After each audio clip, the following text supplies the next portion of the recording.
இதுதான் மட்டன் உப்பு கறி. இதுக்கு நிறைய பேர் இருக்குது.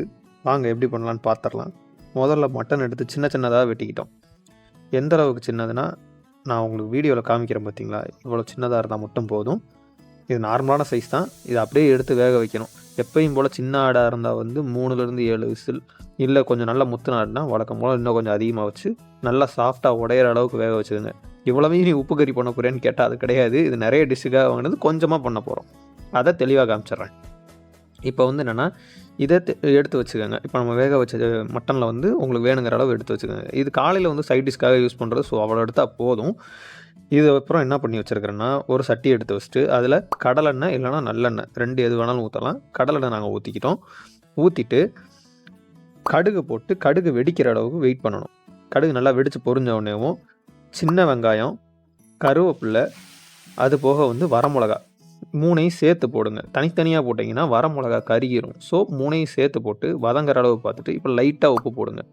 கொஞ்சமாக உப்பு போட்டால் போதும், ரொம்பலாம் அதிகமாக தேவைப்படாது. ஏன்னா ஆல்ரெடி மட்டனில் நம்ம வேக வச்சதில் உப்பு இருக்கும். கொஞ்சம் உப்பு போட்டுட்டு அதுக்கப்புறம் ஒரு 1/2 டீஸ்பூன் மஞ்சத்தூள் இதை ஆட் பண்ணி நல்லா கலர் வந்து கோல்டன் ப்ரௌனாக மாறும். மாறினக்கப்புறம் தேங்காய் குட்டி குட்டியாக வெட்டி வச்சுக்கோங்க. இது கடிக்கும் போது ஒரு ஃப்ளேவர் கொடுக்கும். அதுக்காக இந்த தேங்காய் வச்சுருக்கோம்.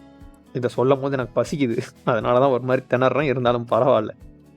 இதுக்கப்புறம் நல்லா வேக வச்ச மட்டனை மேக்ஸிமம் தனிக்கறி எடுத்து வச்சுக்கோங்க. எடுத்துட்டு அதை உள்ளே போட்டக்கப்புறம் நம்ம கறி வேக வச்ச தண்ணி இருக்குல்ல, அது கொஞ்சம் எடுத்துக்கோங்க. நீங்கள் நார்மல் தண்ணி ஊற்றுறத விட இதில் ஏன்னா ஃப்ளேவர்ஸ் இருக்கும். ஸோ இதில் வந்து என்னென்ன பண்ணியிருப்போம்னா, நாங்கள் வந்து வெங்காயம்,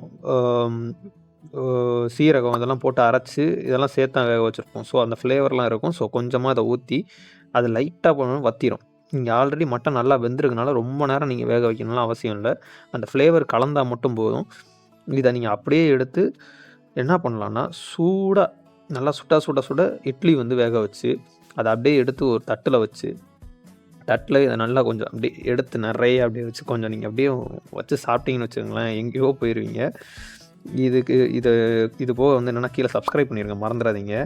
அதுக்கு முன்னாடி நான் எப்படி சாப்பிட்ருக்கேன்னு சாப்பிட்டு பார்த்துட்டு எப்படி இருக்குன்னு சொல்லிடுறேன். இப்போ என்ன பண்ணேன்னா, இது வந்து தீபாவளி அன்னைக்கு பண்ணது. என்ன பண்ணேன், எடுத்து பிச்சு காமிக்கும்போது அவ்வளோ சாஃப்டாக இருக்குது தெரியுதா? அந்த மாதிரி வச்சக்கப்புறம் நீங்கள் வந்து இட்லியை எடுத்துக்கிட்டேன். ஆஹா, கொஞ்சமாக எடுத்துக்கிட்டேன். இன்னும் கொஞ்சம் எடுப்போம். இன்னும் கொஞ்சம் நிறைய எடுத்து கறியும் இட்லியும் சேர்த்து வச்சு நீங்கள் சாப்பிட்டீங்கன்னு வச்சுக்கோங்களேன், வேறு மாதிரி இருக்கும். மறக்காமல் சப்ஸ்கிரைப் பண்ணிடுங்க. பாய்.